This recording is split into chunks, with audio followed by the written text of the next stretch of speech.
하나님 나라의 백성도 얼마든지 하나님의 일이 아닌 사람의 일을 생각할 수 있다는 걸 여러분 기억하십시오. 그런데 그렇게 되면 어떤 일이 벌어지느냐? 그렇게 되면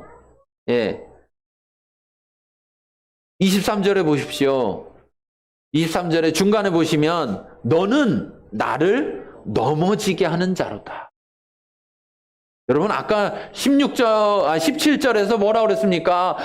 바요나 시몬아 복이 있다. 18절에서 이 반석 위에 네가 기초가 돼서 거기다가 교회를 세울 것이다 라고 했는데 지금은 어떤 돌이 됐느냐면 기초석이 된 게 아니라 지금은 이제 걸림돌이 됐다는 거예요. 걸림돌. 예수님이 하나님의 일을 이뤄가는 데 있어서 걸려 넘어지게 하는 걸림돌의 역할을 하고 있다는 거예요. 누가? 하나님의 나라의 백성이. 예수님 가장 옆에서 가장 넘버원이라고 하는 제자라고 불리는 그 제자가. 그 말은 여러분 베드로만 그런 게 아니라 나도 그렇게 될 수 있다는 거예요. 여러분 베드로가 지금 열심히 부족해서 문제입니까? 네? 예수님은 다 무시하고 자기 생각만 있는 게 문제예요? 아니에요. 네. 우리가 때로는요 교회를 향한 열심, 하나님을 향한 열심이 있어가지고 열심으로 하다 보면 오히려 하나님의 일을 생각지 못하고 사람의 일을 생각하게 되고 그렇게 되다 보면 우리가 교회의 기초가 되는 게 아니라 자꾸 교회의 걸림돌이 된다고. 그리고 걸림돌이 되려면요 여러분 생각해 보세요. 걸림돌은 뒤에 있을까요? 앞에 있을까요? 앞에 있는. 여러분 제자는 앞서가는 자입니까? 뒤따라가는 자입니까? 뒤따라가는 자. 뒤따라가는 자. 사람의 일을 생각하면 앞서간다고요. 앞서가. 주님을 끌고 가려고 그래.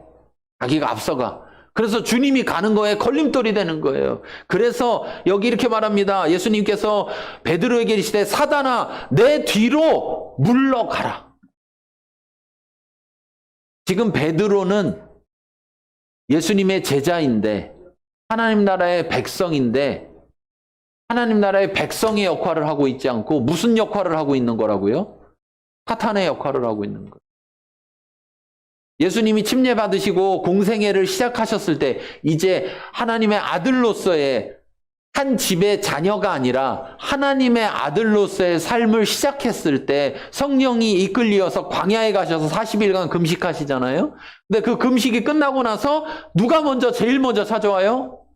사단이 찾아와서 뭐 하려고 그래요? 예수님을 걸려 넘어지게 하려고. 출발부터 아예 넘어지게 하려고. 출발부터. 그래서 마태복음 4장 1절에서 15절에 보면 명하여 이 돌들로 떡덩이가 되게 하라. 너 배고프지? 이 돌로 떡 만들어서 먹어라. 예수님이 사람이 떡으로만 살 것이 아니요 하나님의 입으로 나오는 모든 말씀으로 살 것이라. 그랬더니 또 성전 꼭대기를 보여주면 거기 올라가서 뛰어내려라. 그러면 너를 다 받들어 줄 거다. 지켜줄 거다. 예수님이 주 너의 하나님을 시험하지 말라. 또 말하죠. 내게 엎드려 경배해라. 그럼 내가 이 세상 모든 거, 이 세상의 권세 내가 가졌으니까 내가 너한테 주겠다. 그때 뭐라고 하느냐? 사탄아 물러가라. 주 너희 하나님께 경배하고 다만 오직 하나님만을 섬겨라. 우리에게 있어서 하나님 나라의 백성에게 있어서 이러한 예수님의 자세가 중요한 거예요. 지금 이 모든 것을 예수님은 자기 생각으로 사탄을 물리치고 이기는 게 아니라 하나님의 말씀으로 이기고 있다는 사실이에요. 네. 근데 사단도 하나님 말씀을 알아요. 사단도. 그래서 창세기에도 보면은 선악과를 따먹게 만들 때 하나님이 참으로 너희에게 동산 모든 나무의 열매를 먹지 말라 하셨냐? 이렇게 여자한테 물어보죠. 그러니까 너희는 먹지도 말고 만지지도 말라. 너희가 죽을까 하노라. 말이 바뀌어. 하나님은 그렇게 말하지 않았는데. 예. 언제 만지지도 말라고 그랬어? 예? 먹지 말라 이렇게 했는데, 그리고 또 정령 죽으리라 반드시 죽는다 했는데 죽을까 하노라 이렇게. 그때 하나님 말씀을 명확히 알지 못할 때 그 하나님 말씀으로 사단을 물리칠 수가 없는 거예요. 이겨낼 수가 없어요. 그러면서 사단이 말하죠. 너희가 결코 죽지 않을 것이다. 너희가 그것을 먹는 날에 너희 눈이 밝아져 하나님같이 선악을 알게 된다. 그걸 하나님이 알고 못 먹게 하는 거야. 못 먹게 하려면 여러분 거기다가 있게 했겠어요? 없게 했겠어요? 어디다 숨겨놨겠지. 얘기도 안 해주고. 그런데 거기다 놓고 먹지 말라고 그랬을 때는 이유가 있는 것인데, 예, 그걸 왜곡하고 있는 거죠. 그래서 여자가 결국 그 열매를 따먹고 남편에게도 줘서 남편도 먹었다 이거예요. 그랬을 때 그 남편에게, 아담에게 하나님이 말하죠. 네가 네 아내의 말을 듣고 내가 네게 먹지 말라 한 나무 열매를 먹었다. 그러니까 너는 내 말을 안 듣고 사람의 말을 들었다 이거예요. 그러면 하나님 나라의 백성이 아까도 얘기했죠. 다스림 통치받는 사람, 하나님의 통치를 받는 자들이 하나님 나라의 백성이에요. 그러면 사람의 말을 들어야 돼요? 하나님의 말을 들어요? 하나님의 말을 들어요. 그러기 위해서는 여러분 그냥 마음으로 안 돼요. 어? 그냥 들어볼까? 어? 좋다던데. 어? 하면 들으면 뭐 좋은 일 좀 있을래나? 그래가지고는 안 돼요. 왜 안 되느냐? 오늘 말씀하시죠. 24절 읽겠습니다. 이에 예수께서 제자들에게 이르시되 누구든지 나를 따라오려거든 자기를 부인하고 자기 십자가를 지고 나를 따를 것이니라. 예수님은 앞서가라는 게 아니라 따라오라고 그래요. 네. 내가 하나님의 일을 향해서 나아가니까 너희가 날 따라오면 너희도 하나님의 일을 향해서 갈 거다. 그런데 따라오는데 어떻게 따라와야 되느냐? 네가 날 따라오는 데 있어서 자기를 부인하지 않는다면 따라올 수가 없다는 얘기죠, 이거. 그렇죠? 잘 보세요. 자기를 부인하고 자기 십자가를 지고 나를 따르라. 자기를 부인하지 않고 십자가를 질 수 있느냐? 불가능해요. 네. 십자가를 지지 않고 따라오는 것은 의미가 있느냐? 의미가 없어요. 결국은 예수님을 따라가는 그 길이라는 것은 자기 부인이 있어야 돼요. 자기 부인이. 이 자기를 부인한다. 이 부인한다라는 단어는 아파르네오마이라는 단어인데, 이 아포, 뭐뭐로부터, from, 어디로부터라는 단어와 아르네오라는 단어가 합쳐졌는데, 이 아르네오라는 단어가 뭐냐?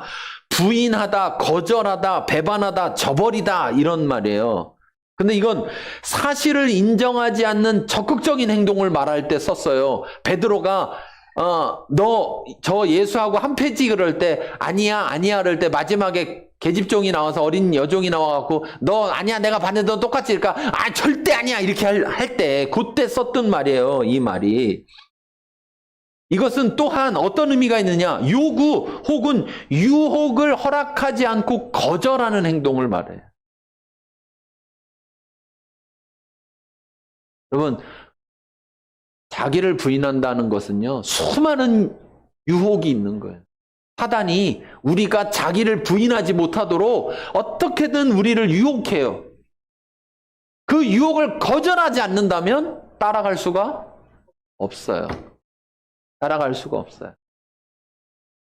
사단은 하나님 말씀을 살짝 왜곡해서 거짓으로 자꾸, 예. 교회 가면 복 받고 부자 된다. 예. 사단이 하는 말일 수 있어요. 왜 그러냐? 일단 봐요. 부자가 없잖아 여기. 있어요? 내가 모르는 부자 있어요 여기? 아니 금방 믿은 분은 그렇다 쳐 아직 금방이니까. 그럼 한 30년쯤 믿었으면 막 엄청 부자 됐어야 될 거 아니에요. 근데 아직도 부자가 아니잖아요.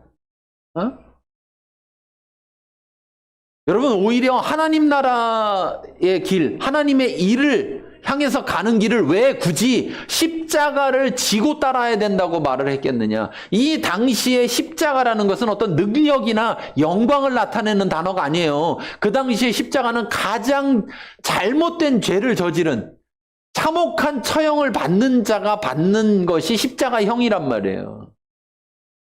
그러니까 그 십자가는 고난과 희생을 상징하는 말이에요.